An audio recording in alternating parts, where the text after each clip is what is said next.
So we're back with solo leveling Ragnarok, chapter 42. And where we left off, Suho, dealt the finishing blow, which ended up cracking the veil that the apostle had on Lee Min-sung. But we also get to see how Suho reacts to him actually killing his first person. He's killed other beings in the past, but they weren't humans. They didn't look like him. And so now he's dealing with the fallback of actually doing that. He also goes to state how he didn't really have any goals other than to find his mother and to catch up to his father. And he was realizing ever since he became a player, his whole self-identity has kind of just been thrown to the wayside. I mean, I get it. If your dad is Sung Jin-Woo, the strongest monarch ever, maybe the strongest being in the entire multiverse, I would want to be like him too. I wouldn't really want to have any personal goals either too. And this is the part of the writing that I'm really starting to enjoy about Ragnarok. He's really starting to become his own person now. And he states, from this point going forward, I'm going to become the strongest monarch. I'm going to become the strongest ever. And I'm going to help any and everybody that I can. Showing that he, yes, even though I'm in awe of my father, I can be something else entirely. I can be better. And I like this type of resolve from him. But Biru, the ultimate glazer that he is, like, hey, hold on a minute on that, okay? I think that's a great goal, but no one's gonna be stronger than the Shadow Monarch. It's just impossible. Leave it to Biru to glaze his liege. While all this is going on, he gets another advancement quest now that he has reached level 40. And this is where, we've been wondering, when is he gonna get his class?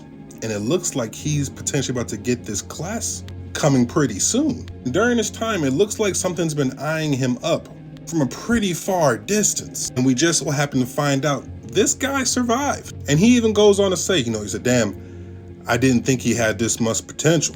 I kind of got caught off guard by his power. I won't make these mistakes again. He also says, I'm going to get that darkness that he has. I want that power. I will make him a follower. This is also where we find out about his authority, which is like equivalent exchange. He's able to swap things for something else. And with this, he took mana for some of his believers so he could make this attack. So he can implant the Stardust in Sung Suho so he can make them one of him. So he can control that power. And right as Biru was about to, devour Lee Min-sung so he can get the memory, Suho gets blicked. Just like that thing went straight through his body. And it's looking like it's right there inside of him, and it's starting to reassess and rewrap the rest of his body around it so he can be trapped inside of him. His body just starts to tweak out in response to it. His passive effect starts to activate. It was failing numerous times. It was failing big time. It was looking like Sung Suho was gonna fall victim